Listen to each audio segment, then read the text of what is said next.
Hello नमस्कार students, कैसे आप सभी का स्वागत है आपके अपने YouTube channel Sandeep Dubey CGPSC में। फाइनली कल CGPSC प्रीलिम्स का रिजल्ट आ गया है। घोषित हो गया है कि 26, 27, 28, 29 जून को एग्ज़ाम होना है मेंस का। ठीक, जो प्रीलिम्स में क्वालिफाई नहीं हुए हैं वो कृपया करके अब अपना फोकस एक दो दिनों में इधर उधर शिफ्ट करके आप अपने दूसरे एग्ज़ाम में लगा दीजिए।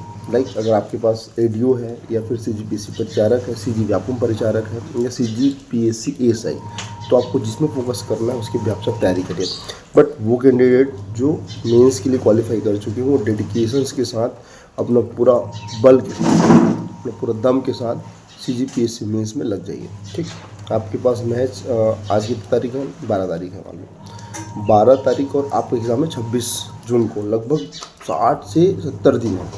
इन बचे हुए दिनों में आपको क्या करना है, मैक्सिमम टेस्ट सीरीज़ या मॉक टेस्ट लगाना है जो ऑफलाइन होता है, ऑनलाइन नहीं ऑफलाइन। राइटिंग स्किल का ज़्यादा से ज़्यादा फोकस करना, उसमें महत्व देना है। इसके अलावा जो आप पढ़ चुके हैं उसको बार बार रिवीजन करना है। मल्टीपल रिवीजन ही आपके लिए काम आएगा, मतलब प्रैक्टिस मेक मैन परफेक्ट, उसी को ध्यान रखना। अब कट ऑफ के बारे में बात करते हैं। कट ऑफ चूँकि हमको पता चल गया है कि जनरल का कट ऑफ 110 नंबर गया है, तो इस एग्ज़ाम में मुझको ये देखने मिला कि हम जो पिछले साल का जो एग्ज़ाम हुआ है उसके पैटर्न पर अगर तैयारी करते हैं और उसके कट ऑफ के हिसाब से तैयारी करते हैं तो हम कहीं ना कहीं असफल होंगे। कारण पिछले बार 137 गया था 2023-24, एक्चुअली 24 का था लेकिन 23-24 काउंट करते हैं। 2023-24 का जो एग्ज़ाम था 24 से पहले का, उसमें कट ऑफ गया था जनरल का 137 नंबर, 5 नंबर कम 132, 130 नंबर OBC का, 120 के आसपास SC ST 110 के आसपास। ठीक, तो मान के चलिए हम लोग 137 के हिसाब से तैयारी कर रहे थे। इस बार कट ऑफ कितने नंबर कम हो गया, करीबन 17 नंबर। महज ये आपका लगभग वही 8 क्वेश्चन मान के चलता हूँ मैं, 8 दूनी 16, 8 क्वेश्चन मान के चलता हूँ। ठीक, कट ऑफ मैक्सिमम होने का कारण क्या था, ज़्यादा से ज़्यादा क्वेश्चन विलोपित होना। इस साल 3 क्वेश्चन विलोपित हुआ है। अब सेट बी, मैं तीनों क्वेश्चन के बारे में बता दूं कौन कौन सा है। ये सेट बी है कि निम्नलिखित में से कौन से युग्म अनुचुंबकीय एवं लौ चुंबकीय पदार्थ का उदाहरण है। पहले आयोग इसका आंसर लिया था कॉपर 2+ और GD, लेकिन इस बार इसको विलोपित कर दिया गया है क्योंकि इसमें संशय था 2 ऑप्शन में, ऑप्शन बी और ऑप्शन डी में, इसी कारण इसको हटा दिया गया है। एक क्वेश्चन आपको मिलेगा, क्वेश्चन नंबर 16 कि चीता का वैज्ञानिक नाम क्या है। तो चीता का वैज्ञानिक नाम क्या है, चीता का वैज्ञानिक नाम होता है एक्सिनोनिक्स जुबाटस, लेकिन उसका ट्रांसलेशन इंग्लिश में क्या दिया गया है, लियोपार्ड। लियोपार्ड का है पेंथेरा पार्डस। तो इसमें जब सामने इसको पढ़ेंगे ना, इसके डिटेल को, तो इसमें दिखाया गया कि हिंदी का मान्य होगा, और जो चीता का वैज्ञानिक नाम है उसमें कहीं भी इसमें दिखाया नहीं गया, इसी कारण क्वेश्चन विलोपित हो गया। बट आयोग से एक चीज़ लोगों को समझना या आयोग को समझना चाहिए कि भाई इतना सिली क्वेश्चन, इतना सामान्य क्वेश्चन, चीता का वैज्ञानिक नाम क्या है, बहुत अच्छे 90% लोगों को पता होगा। अब आप ऐसे क्वेश्चन को गलत कर दिए तो जो 1 नंबर से फेल हुआ होगा उसके लिए क्या हो सकता है, मतलब कितना दुर्भाग्य का विषय है कि चीता का वैज्ञानिक नाम हमको नहीं पता, इतने सालों से पढ़ते आ रहे हैं वो नहीं है, हमको नहीं पता। जानबूझ के ऐसे क्वेश्चन को आप विलोपित कर रहे हैं। इसमें जो सिलेक्शन लेने वाले हैं, जो एक्चुअल में लायक कैंडिडेट है, जो 5 से 7 साल तैयारी कर रहे हैं, उनका तो भविष्य यहाँ से 1 साल पीछे चलेगा ना। एक और क्वेश्चन मैं आपको बताता हूँ। ये सेट नंबर डी बताया जैसे का एक क्वेश्चन है, भारतीय संविधान के अनुच्छेद 243 का संबंध किससे है। अब देखना, इससे भी इंग्लिश और हिंदी का ट्रांसलेशन में थोड़ा दिक्कत हो सकता है, मे भी यही कारण होगा। आर्टिकल नंबर 243 जो पंचायत एक्ट है, उसमें लिखाया गया है कि 243 जो है, मतलब जे जो है वो audit of accounts of panchayat, मतलब पंचायतों के लेखाओं का समपरीक्षा है। अब अगर जे बोलते या जे का सही अनुवाद हिंदी में करते तो यहाँ भी आपका 2 नंबर बढ़ता। तो जो 108 नंबर लाए होंगे या 109 नंबर लाए होंगे तो 2 दूने 4 नंबर का तो नुकसान हो ही गया ना। हो सकते हैं वो 5 साल पहले से तैयारी करते रहोगे, इस बार कुछ नंबर से पीछे रह चुके होंगे। तो ये गलती आयोग को नहीं करना चाहिए था। बेशक कोई अच्छा डिफिकल्ट क्वेश्चन है जिसको लोग नहीं बना पाती है, फिर बहुत हाई लेवल का क्वेश्चन है, वहाँ पर एक बार समझ आता है, लेकिन इतना सामान्य क्वेश्चन में कोई कैसे गलत कर सकता है। थोड़ा प्रिंटिंग मिस्टेक किसी का भविष्य खराब कर देगा। मेरे इतने करीबी मित्र हैं जो किसी का 108 नंबर आए, किसी का 109 नंबर आए, अब क्या ही बोलूँ दोस्तों, मतलब बहुत सारा दिक्कत, ये सारी चीज़ें हैं। ऐसा आयोग को नहीं करना चाहिए। जब आप एक्यूरेसी ले रहे हो तो 100% एक्यूरेसी, 3 क्वेश्चन भी क्यों विलोपित करना, मेरा मानना ये है। आपका क्या राय है कमेंट में बोलिएगा। अच्छा, अब कट ऑफ के बारे में बात करें। जनरल कट ऑफ गया है 110 नंबर, मतलब मिनिमम वो नंबर जिससे आप क्वालिफाई कर देंगे मेंस के लिए, तो 110 नंबर है। मैक्सिमम कितना गया है 147 के आसपास, तो 147 टॉपर है, और जो जनरल कैटेगरी में क्वालिफाई किया है वो 110 नंबर है। और इसमें अलग अलग कैटेगरी है, क्योंकि सरकार जो है अलग अलग बच्चों को जो फिजिकल रूप से या मानसिक रूप से, मानसिक नहीं फिजिकल रूप से डिसेबल है, या कुछ कारण से एग्ज़ाम में क्वालिफाई नहीं कर जाते हैं, ओवर एज जैसे एक्स सर्विसमैन हो गए या फिर बहुत सारे, तो उसको अलग अलग कैटेगरी में डिवाइड किया गया है। बहुत सारे क्वेश्चन, बहुत सारे कमेंट आए इससे पहले वाले वीडियो में कि NCAT का फुल फॉर्म क्या है, तो मैं आपको बता दूं ये क्या है।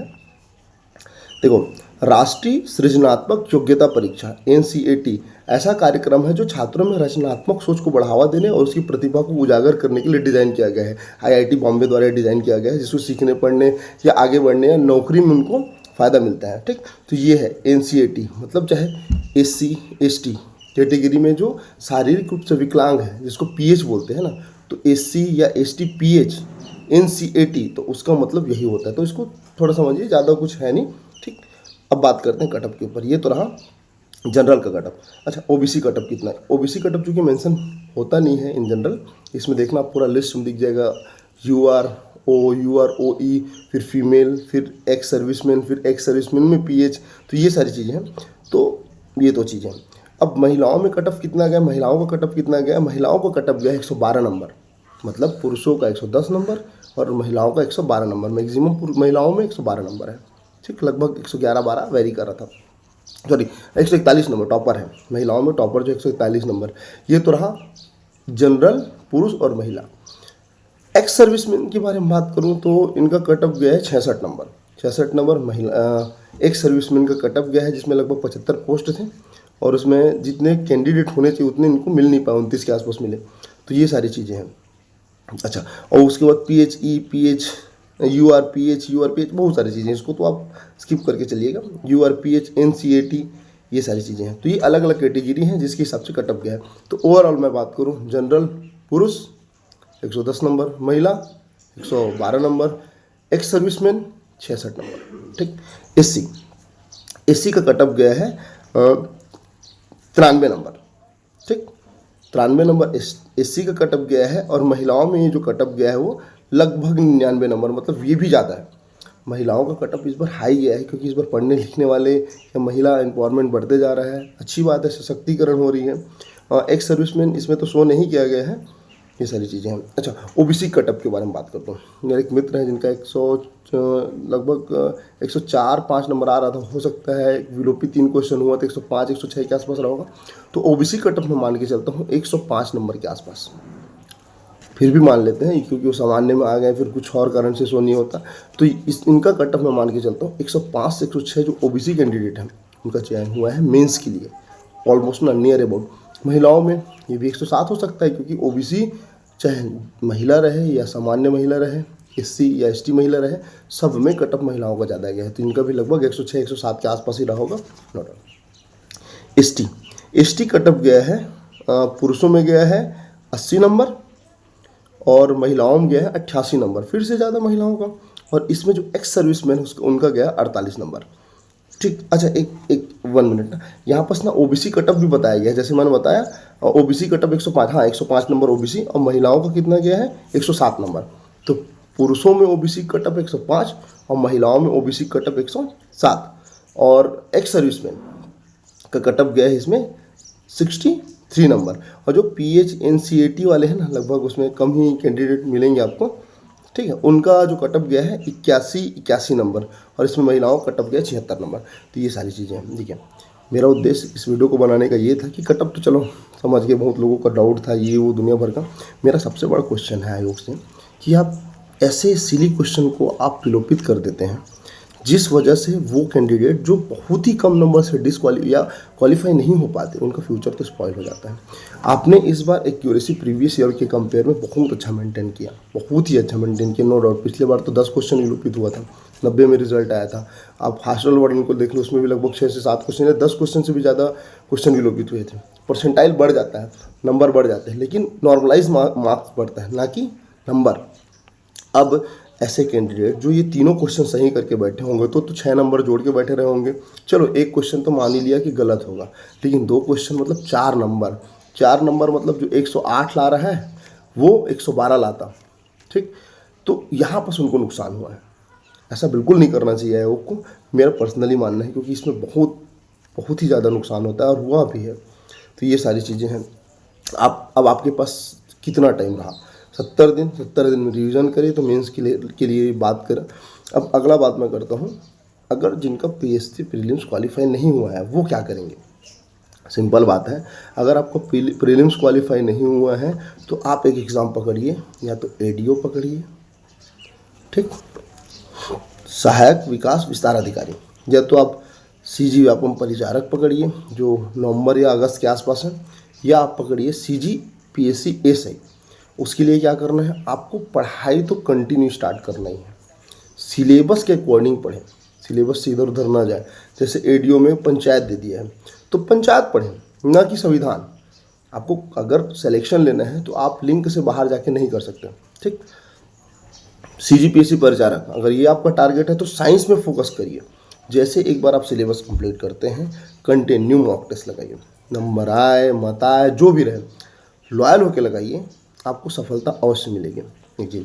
दूसरा, एसआई वाले क्या करें भाई, फिजिकल के साथ साथ आप जो एग्ज़ाम होता है उसके लिए भी थोड़ा तैयारी करते रहें, क्योंकि फिजिकल आप क्वालिफाई कर लिए, मान लो, चूँकि पहले तो प्रीलिम्स होना है, फिर मेंस होना है, देन पीएच होता है, मतलब फिजिकल टेस्ट होना है, ठीक। उसके बाद फिर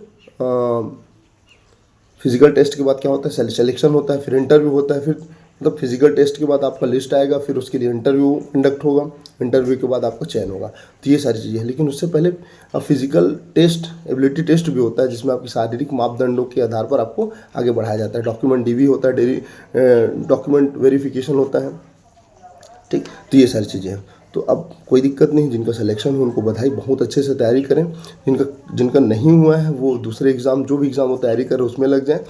और सबसे बड़ी बात कि अब जो आपको पढ़ाई करना है उसमें आपको सिलेबस के अकॉर्डिंग, प्रीवियस ईयर के नोट्स के अकॉर्डिंग, प्रीवियस ईयर के कट ऑफ के अकॉर्डिंग तैयारी तो करना है, लेकिन वर्तमान के परिप्रेक्ष्य में जब एग्ज़ाम हॉल में क्वेश्चन पेपर आते हैं तो उसके हिसाब से भी आपको मतलब क्वेश्चन डील करना है कि कैसे एट द प्रेजेंट में आपको माइंड को सेटअप करके वो नंबर को मैक्सिमम या कम से कम माइनस मार्किंग करके आप अधिक से अधिक नंबर के बीच में जा सकते हैं। बहुत लोगों के यहाँ पर दिक्कत क्या हुआ कि भैया पिछले बार 187 नंबर कट ऑफ गया है, लगभग 70 क्वेश्चन, इस बार 110 नंबर के आसपास, मतलब 60 क्वेश्चन। तो आपका जो कट ऑफ वेरी होगा ना, तो 60 से 70 के बीच में ही होगा, ये चीज़ तो मान के चलो। ये नंबर आपने एक्यूरेसी मेंटेन करके रखा तो 100% हर एक एग्ज़ाम क्वालिफाई होगा। बस उसके लिए डेडिकेशन, प्रॉपर मेहनत और दृढ़ संकल्प चाहिए। बस आज की वीडियो में इतना ही रहेगा, और अगले किसी ऐसी वीडियो में मिलते हैं, तब तक के लिए जय हिंद, जय छत्तीसगढ़।